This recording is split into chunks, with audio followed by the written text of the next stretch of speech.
વડોદરા શહેરના અટલાદરા વિસ્તારમાં દબાણ શાખાની ટીમ દ્વારા રોડ લાઇન પર આવતી દુકાનો અને મકાનોનું દબાણ દૂર કરવાની કામગીરી હાથ ધરવામાં આવી।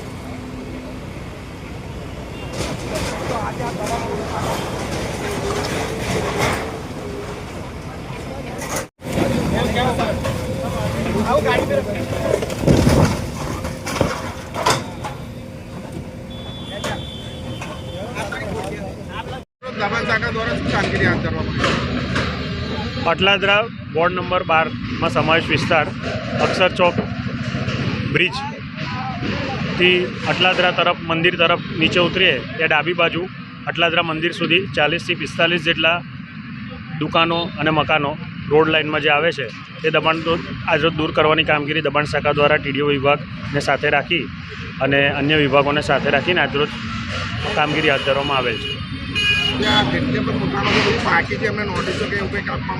हाँ, એ ટીડીઓ વિભાગ દ્વારા એમને નોટિસો આપી અને જે નિયમ મુજબની પ્રક્રિયા છે એ બધી પ્રક્રિયા હાથ ધરી। આ પ્રોગ્રામ પહેલાં પણ એમને 21 તારીખે આ દબાણ દૂર કરવા આવવાના છે એ માટેની વોર્નિંગ પણ આપેલ છે અને લોકોએ એમની જાતે ખાલી પણ કરી દીધેલું છે અને આજરોજ કાર્યવાહી દૂર કરવાની કરવામાં આવે હાથ ધરવામાં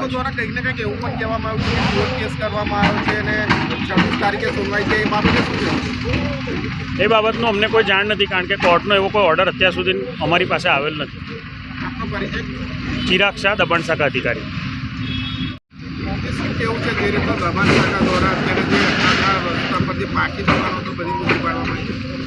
એટલે કોર્પોરેશનનું એક સારું બી કામ છે અને એક મિસમેનેજમેન્ટ બી છે કેમ કે ટ્રાફિકને લઈને જે આ દર્શનો દૂર કરવા માટે કેમ કે આગળના બી રસ્તા ખોલ્યા હોત તો આ લોકોને હજુ ટાઈમ મળે હતા દુકાનોવાળાને કેમ કે આગળના રસ્તા ખોલ્યા નહીં ટીપીના લઈને એ રસ્તાને કારણે અહીંયા ટ્રાફિક થતો હતો અને એ લોકોએ પછી આ પગલું ભરવું પડ્યું। એ લોકોને જે દુકાનો હતી એ લોકો જમીનની સાથે જોડાયેલા હતા આ એટલે એમને દુઃખની લાગણી છે આજે એટલે એ લોકો રડી રહ્યા એમના પરિવારની એમની રોજીરોટી છીનવાઈ ગઈ એટલે ઘણું દુઃખની વાત છે।